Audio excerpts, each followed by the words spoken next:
안녕하세요, 여러분. 남몰래 듣는 이야기에 오신 것을 환영합니다. 저는 여러분의 이야기 친구 정미숙입니다.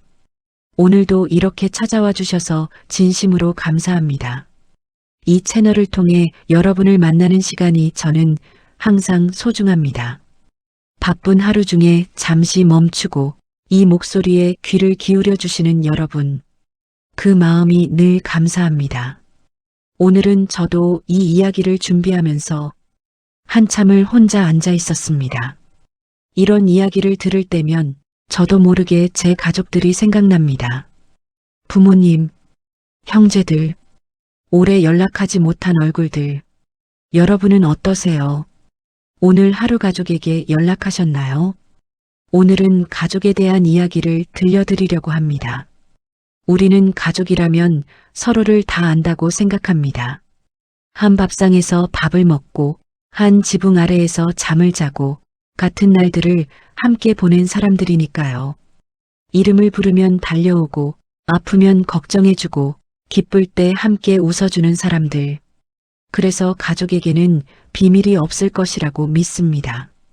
하지만 때로는 가장 가까운 가족일수록 더 깊은 비밀을 품고 살아갑니다.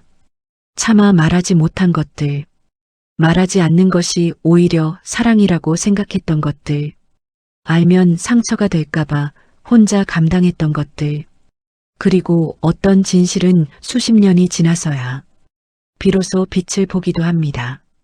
오늘 이야기가 꼭 그렇습니다. 지금부터 들려드릴 이야기는 아버지의 장례식장에서 시작됩니다. 아버지가 돌아가신 건 봄이었습니다. 향년 83. 봄볕이 한창 따사로운 4월의 어느 날 아침이었습니다. 평생 농사를 지으며 사셨던 분이었습니다.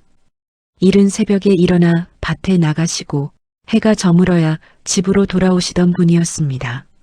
씨를 뿌리고 물을 주고 거두고 그 반복이 평생이었습니다. 손이 항상 거칠었습니다. 손등에는 세월이 새긴 주름과 굳은 살이 가득했습니다. 어릴 때는 그 손이 부끄럽기도 했습니다. 왜 우리 아버지 손은 이렇게 거칠까?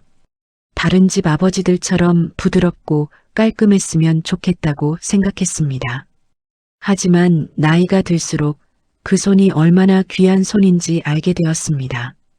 그 손이 있었기에 우리가 밥을 먹을 수 있었고, 그 손이 있었기에 우리가 학교를 다닐 수 있었고, 그 손이 있었기에 우리 가족이 살 수 있었습니다. 크게 아프신 적도 없었습니다. 큰 재산도 없었습니다. 그저 묵묵하게 성실하게 살아오신 분이었습니다. 말수가 적은 분이었습니다. 칭찬도 잘하지 않으셨고 속마음을 드러내는 일도 거의 없으셨습니다. 밥상머리에서도 말씀이 없으셨습니다. 그냥 드시고 주무시고 일하러 나가셨습니다. 저녁이면 텔레비전 앞에 앉으셨다가 일찍 주무셨습니다. 그래서 어릴 때는 아버지가 무뚝뚝하다고 생각했습니다. 차갑다고 느낀 적도 있었습니다. 왜 우리한테는 아무 말도 안 하실까? 왜 한 번쯤 잘했다고 수고했다고 말씀하시지 않을까? 그런 생각을 하며 서운해한 적이 한두 번이 아니었습니다. 그런데 지금 생각해보면 아버지는 그냥 서툴렀던 것이었습니다. 사랑하는 방법을, 표현하는 방법을 모르셨던 것이었습니다. 아버지 세대의 많은 분들이 그러셨습니다. 마음속에는 다 있는데 그 마음을 꺼내놓는 방법을 배우지 못하셨던 것이었습니다. 그 사실을 깨달은 건 아버지가 돌아가신 뒤였습니다. 살아계실 때 더 많이 여쭤볼 걸, 더 많이 곁에 있을 걸. 그 후회가 장래 내내 저를 괴롭혔습니다. 아버지가 돌아가시고 나서야 저는 아버지에 대해 몰랐던 것들이 얼마나 많은지 알았습니다. 아버지가 젊었을 때 무슨 꿈을 꾸셨는지, 무엇을 좋아하셨는지, 어떤 음식을 드시고 싶어 하셨는지, 평생 농사를 지으셨지만 농사가 아닌 다른 무언가를 하고 싶으셨던 적은 없으셨는지, 그런 것들을 한 번도 여쭤보지 못했습니다. 아버지도 누군가의 아들이었고 누군가의 청년이었고 꿈을 가졌던 사람이었을 텐데 그 사실을 한 번도 생각해 본 적이 없었습니다. 부모님을 그냥 부모님으로만 봤던 것입니다. 그 아쉬움이 지금도 남아 있습니다. 장례식장은 조용했습니다. 시골 마을이었기 때문에 찾아오는 사람도 많지 않았습니다. 마을 어르신들이 하나둘 오셨고 먼 친척들도 소식을 듣고 찾아왔습니다. 저와 동생은 빈소를 지켰습니다. 교대로 잠을 자며 이틀 동안 빈소를 떠나지 않았습니다. 밤이 되면 장례식장이 더욱 고요해졌습니다. 형광등 빛만이 환하게 켜져 있고 국화꽃 향기가 장례식장 안에 가득했습니다. 그 꽃 향기가 이상하게도 따뜻하게 느껴졌습니다. 마치 아버지가 아직 거기 계신 것 같은 느낌. 아버지의 영정 사진은 몇 해 전 마을 잔치 때 찍으신 사진이었습니다. 평소에 사진 찍는 것을 좋아하지 않으셨기 때문에 드물게 남아있는 사진이었습니다. 그 사진 속 아버지는 드물게 웃고 계셨습니다. 어색한 미소였지만 웃음이었습니다. 그래서 그 사진을 골랐습니다. 아버지가 남긴 재산이라고 해봐야 시골집 한 채와 작은 밭 몇 마지기가 전부였습니다. 집이라고 해도 오래된 슬레이트 지붕에 마당이 딸린 작은 집이었습니다.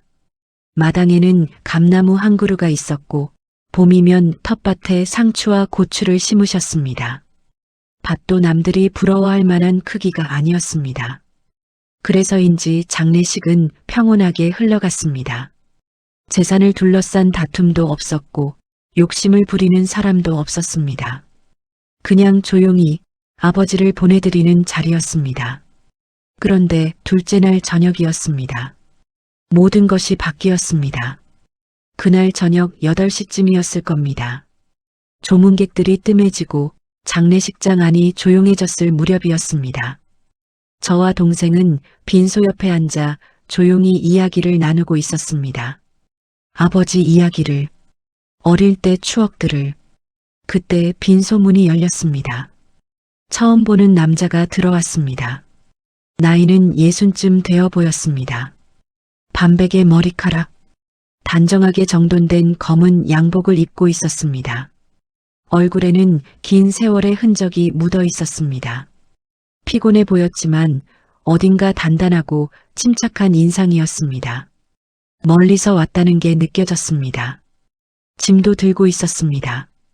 그는 빈소 안으로 들어서면서 영정사진을 보았습니다. 그리고 멈췄습니다. 한동안 영정사진 앞에 서 있었습니다. 한 발짝도 움직이지 않고 그저 아버지의 사진을 바라보았습니다. 아무 말도 없이, 표정도 잘 보이지 않았습니다. 그냥 바라만 보았습니다. 얼마나 됐을까요? 1분이었을 수도 있고 5분이었을 수도 있었습니다. 그러다 깊이 고개를 숙였습니다. 한 번, 또 한 번, 오래도록, 마치 오래 참아온 무언가를 내려놓듯이 혹은 오래도록 하지 못했던 인사를 드리듯이 그 모습이 이상하게도 낯설지 않았습니다. 처음 보는 사람인데 어디선가 본 것 같은 느낌. 어쩌면 아버지를 닮아서였을 수도 있습니다. 눈매가, 고개를 숙이는 방식이, 그 느낌이 불안하게 다가왔습니다. 하지만 분명 처음 보는 사람이었습니다. 남자는 조용히 우리에게 다가왔습니다. 그리고 나지막하게 말했습니다. 상주분 되십니까? 네, 그렇습니다. 저는 고인의 아들입니다. 순간 장례식장이 얼어붙었습니다. 저는 무슨 말을 들은 건지 이해하지 못했습니다. 소리는 들렸는데 뜻이 전달되지 않는 느낌이었습니다. 고인의 아들. 그 말이 머릿속에서 맴돌았습니다. 무슨 말씀이십니까? 남자는 다시 말했습니다. 저는 박만수 씨의 장남입니다. 장남. 그 두 글자가 공기 중에 서 있는 것 같았습니다. 잠시 침묵이 흘렀습니다. 그리고 친척들까지 술렁이기 시작했습니다. 작은 수군거림이 여기저기서 들렸습니다. 우리는 형제가 둘뿐이었습니다. 저와 동생, 적어도 그렇게 알고 살아왔습니다. 아버지는 우리 형제 둘밖에 없다고 하셨습니다. 다른 자식 이야기는 한 번도 하신 적이 없었습니다. 그런데 난데없이 장남이라니 서류라도 보여달라고 할 수밖에 없었습니다. 남자는 가방에서 낡은 서류철을 꺼냈습니다. 서류들을 하나씩 꺼내 보여주었습니다. 가족관계 증명서, 오래된 주민등록등본, 호적 자료, 서류들은 오래되어 종이가 누렇게 변해 있었습니다.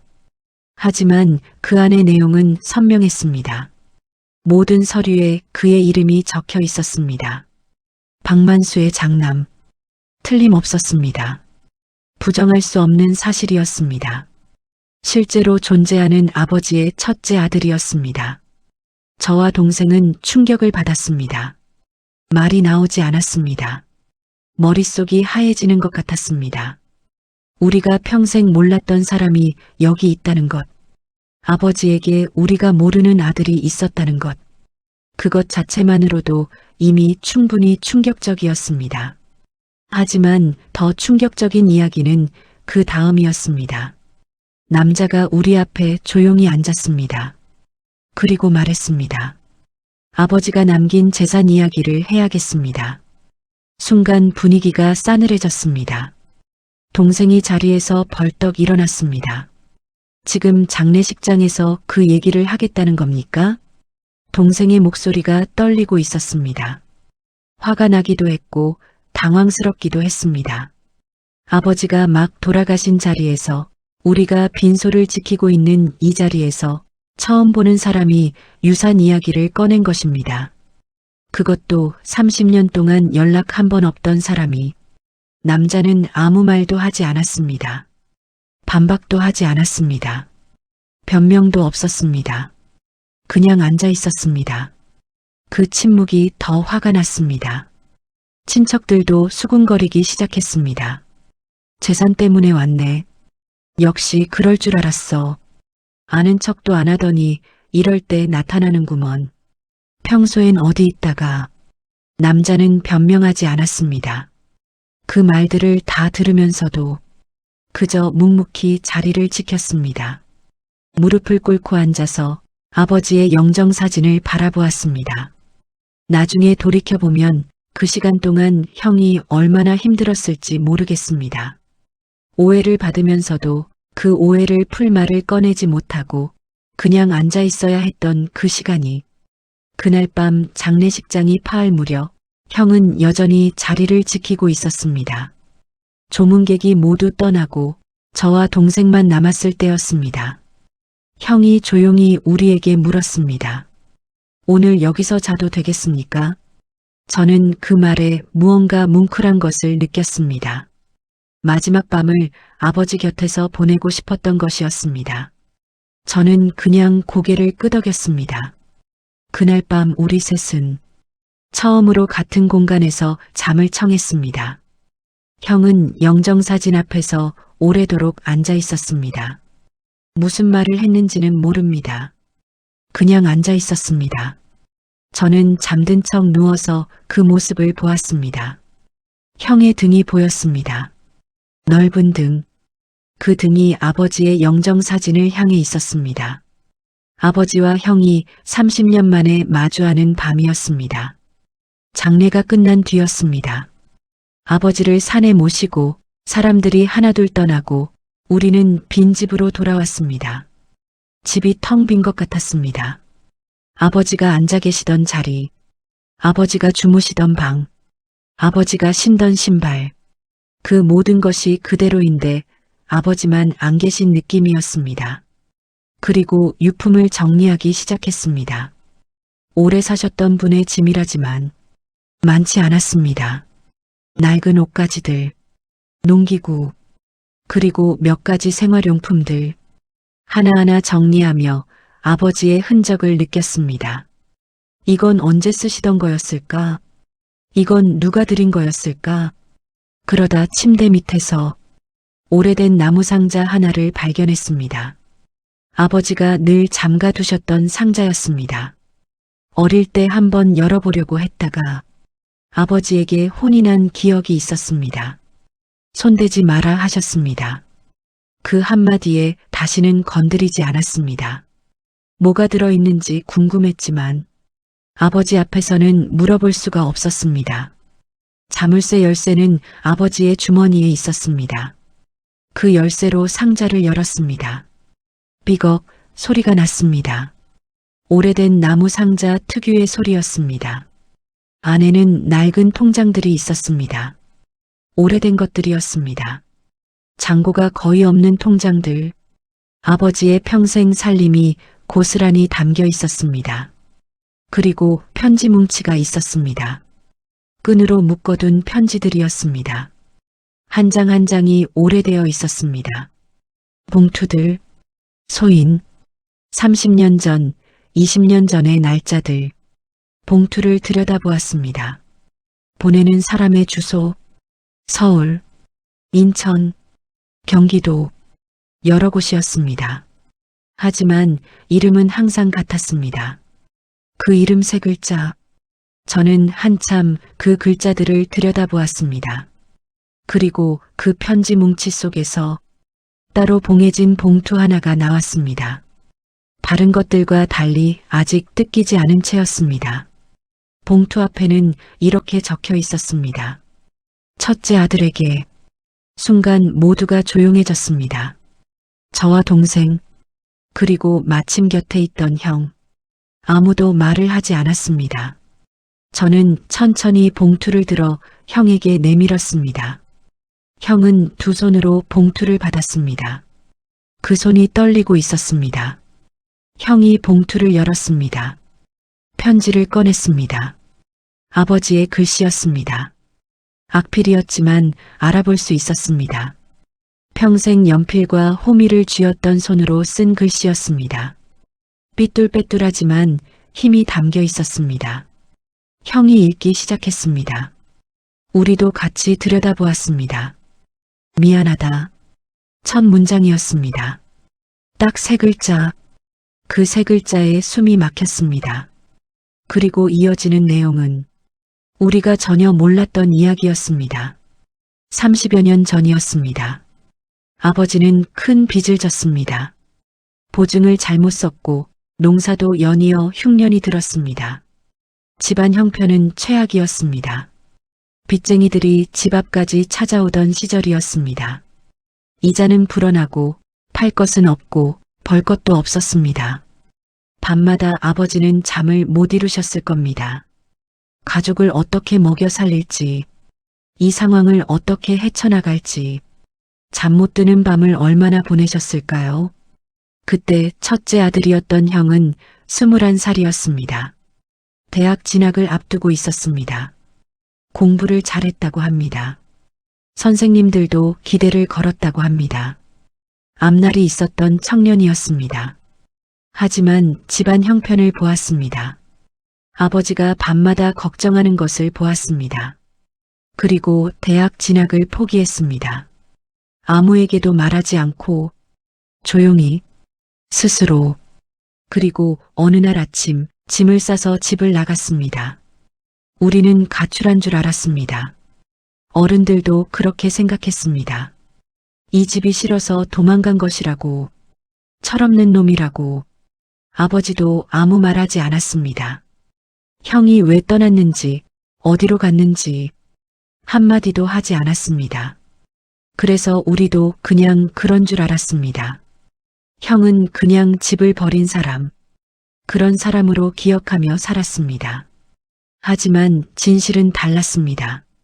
형은 서울로 올라갔습니다. 공장에 취직했습니다. 이름도 낯선 곳에서 아는 사람 하나 없이 새벽부터 밤까지 일했습니다. 힘들었을 겁니다. 외로웠을 겁니다. 젊은 나이에 꿈도 접고 가족도 떠나 얼마나 긴 밤들이었을까요? 하지만 형은 매달 돈을 보냈습니다.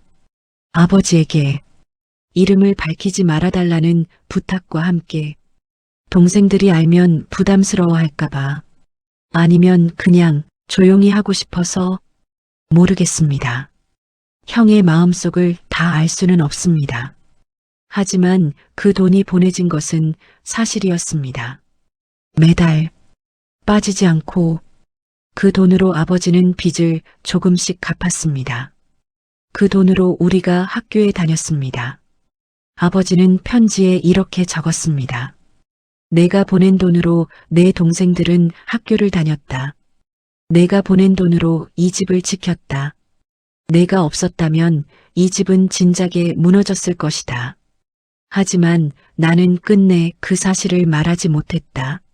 내 동생들에게도, 마을 사람들에게도, 사람들이 너를 오해하는 것을 알면서도 나는 침묵했다. 왜 그랬는지 나도 모르겠다. 처음에는 나중에 말해야지 했다. 그러다 시간이 흘렀다. 말하려고 했을 때는 이미 너무 오랜 시간이 흘러 있었다. 이제 와서 말하면 뭔가 달라지는 게 있을까 싶기도 했다. 그 못난 생각이 끝내 이 지경을 만들었다. 아버지가 살아계실 때 저는 한 번도 아버지께 감사하다고 말씀드린 적이 없었습니다. 당연한 것이라고 생각했습니다. 부모가 자식을 위해 고생하는 것은 당연하다고. 하지만 그 당연한 것이 사실은 얼마나 많은 희생 위에 세워진 것인지, 아버지 혼자 그 무거운 짐을 지고 가셨다는 것을, 그것을 이제야 알았습니다. 저는 손이 떨리기 시작했습니다. 들고 있던 편지가 흔들렸습니다. 동생도 울고 있었습니다. 우리가 대학을 다닌 것, 결혼을 한 것, 가정을 꾸린 것, 그 모든 것이 가능했던 이유, 그 뒤에 형이 있었습니다. 우리가 학교 다닐 때 형은 공장에 있었습니다. 우리가 친구들과 어울리던 시절, 형은 낯선 도시에서 홀로 일하고 있었습니다. 우리가 결혼 준비를 할 때 형은 어디에선가 혼자 살고 있었습니다. 우리는 아무것도 몰랐습니다. 형 이야기가 나오면 집을 버린 형이라고 했습니다. 무책임한 형이라고 생각했습니다. 명절에 오지 않는다고 섭섭해했습니다. 연락도 없다고 원망했습니다. 부끄럽다고 생각한 적도 있었습니다. 그런데 사실은 정반대였습니다. 편지는 계속 이어졌습니다. 사람들은 내가 집을 버렸다고 생각할 것이다. 하지만 진실은 반대였다. 내가 가장 많이 책임을 졌다. 가족을 위해 가장 많은 것을 포기한 사람은 너였다. 내 젊음을, 내 꿈을, 내 이름까지도. 그래도 너는 묵묵히 감당했다. 나는 그 사실을 알면서 아무 말도 못했다. 아버지로서 해야 할 말을 하지 못했다. 그것이 죽는 날까지 가장 큰 후회였다.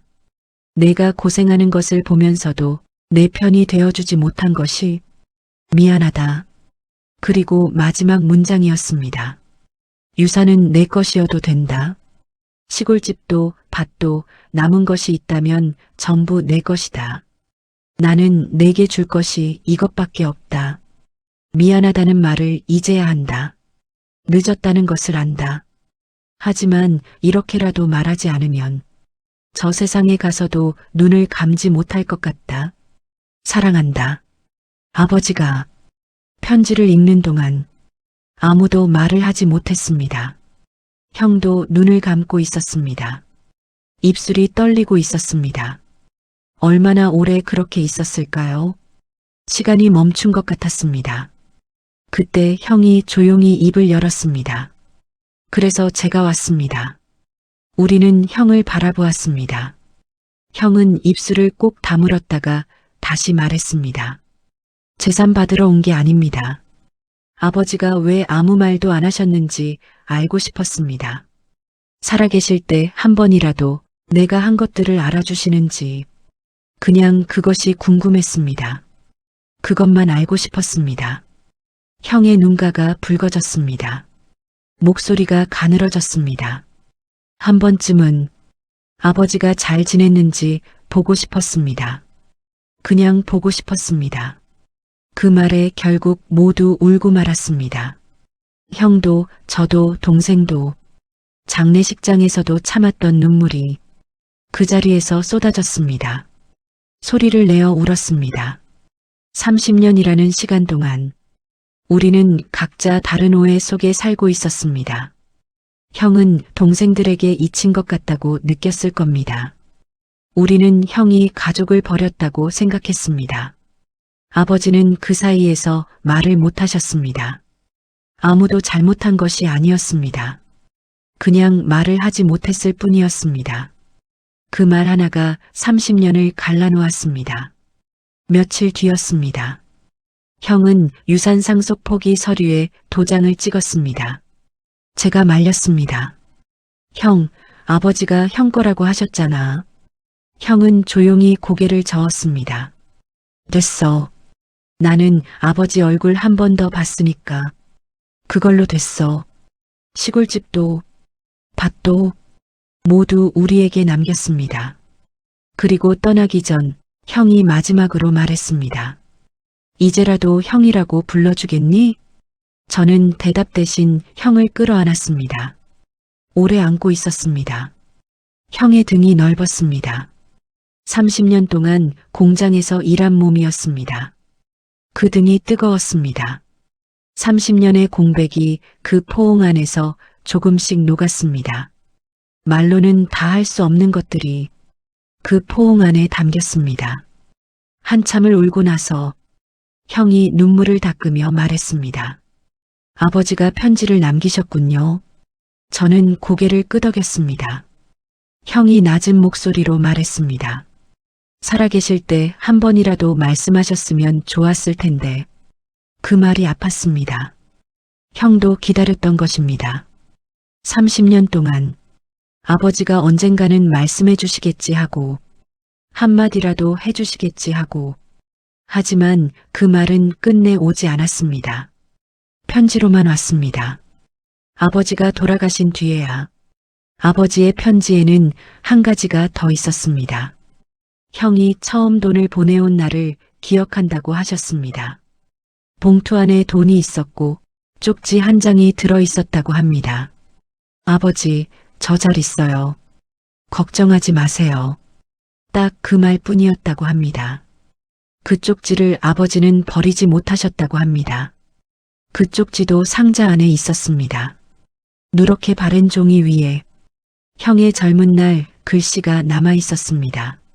아버지, 저 잘 있어요. 그 6글자를 보는데 눈물이 멈추지 않았습니다. 형도 그 쪽지를 보았습니다.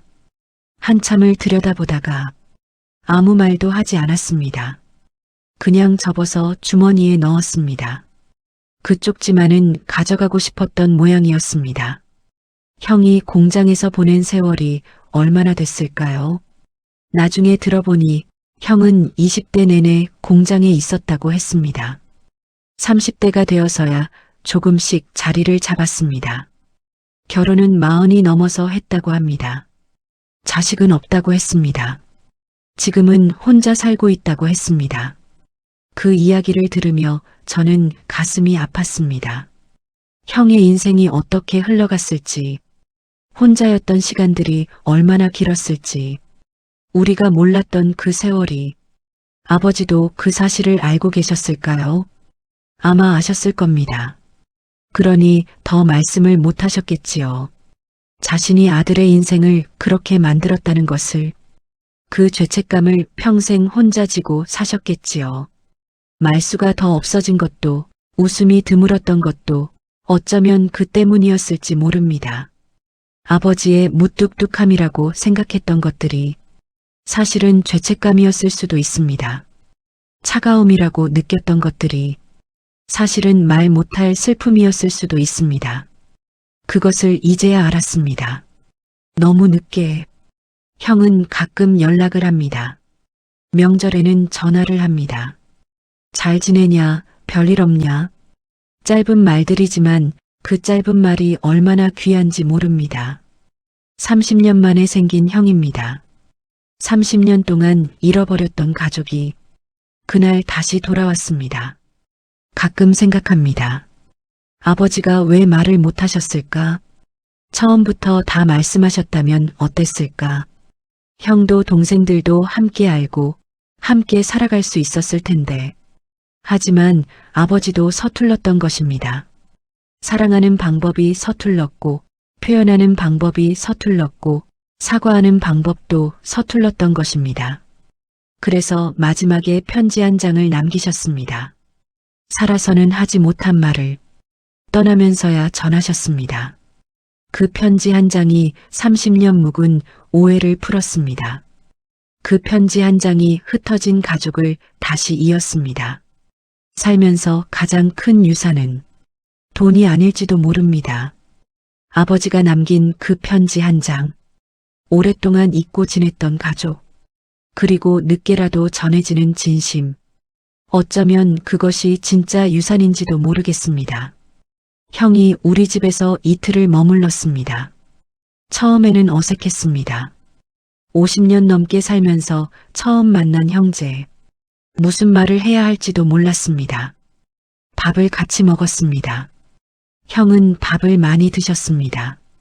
오랫동안 혼자 드셨던 분이라 밥상에 둘러앉아 먹는 게 어색하신 것 같기도 했습니다. 첫날 밤은 거의 말이 없었습니다. 둘째 날이 되어서야 조금씩 이야기를 나눴습니다.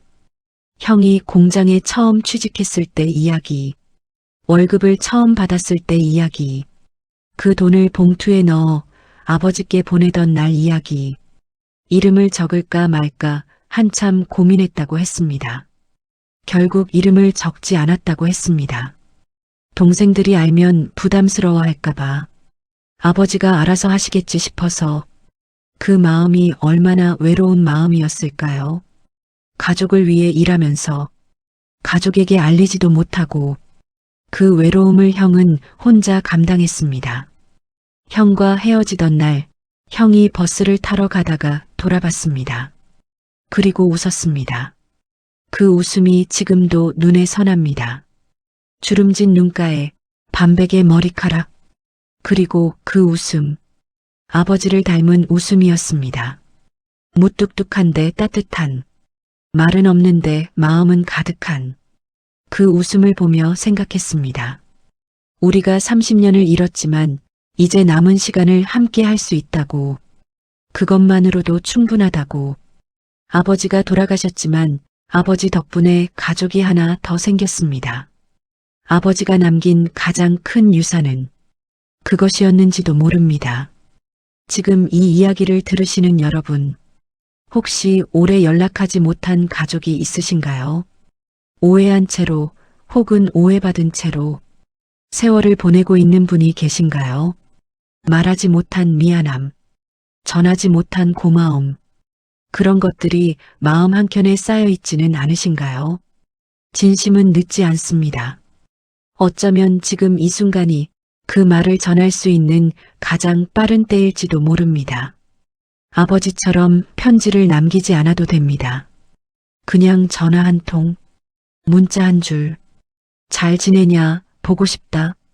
그 한마디가 수십 년의 시간을 녹이기도 합니다. 가족이라서 오히려 못하는 말들이 있습니다. 가족이라서 오히려 못하는 행동들이 있습니다. 하지만 가족이기 때문에 더 빨리 용서가 됩니다. 가족이기 때문에 더 깊이 이해할 수 있습니다. 오늘 이야기를 들으시며 마음에 떠오르는 얼굴이 있다면 오늘 연락해 보시면 어떨까요? 어떤 가족은 함께 있어도 멀고 어떤 가족은 떨어져 있어도 가깝습니다.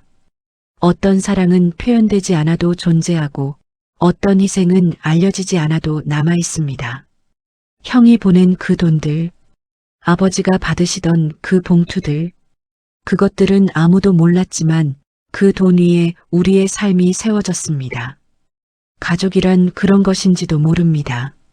서로 몰라도 서로 연결되어 있는 것, 보이지 않는 실 하나가 우리를 이어주고 있는 것, 그 실이 때로는 끊어질 것 같아도 결국엔 다시 이어지는 것. 오늘 이야기는 여기까지입니다. 들어주셔서 감사합니다. 남몰래 듣는 이야기였습니다.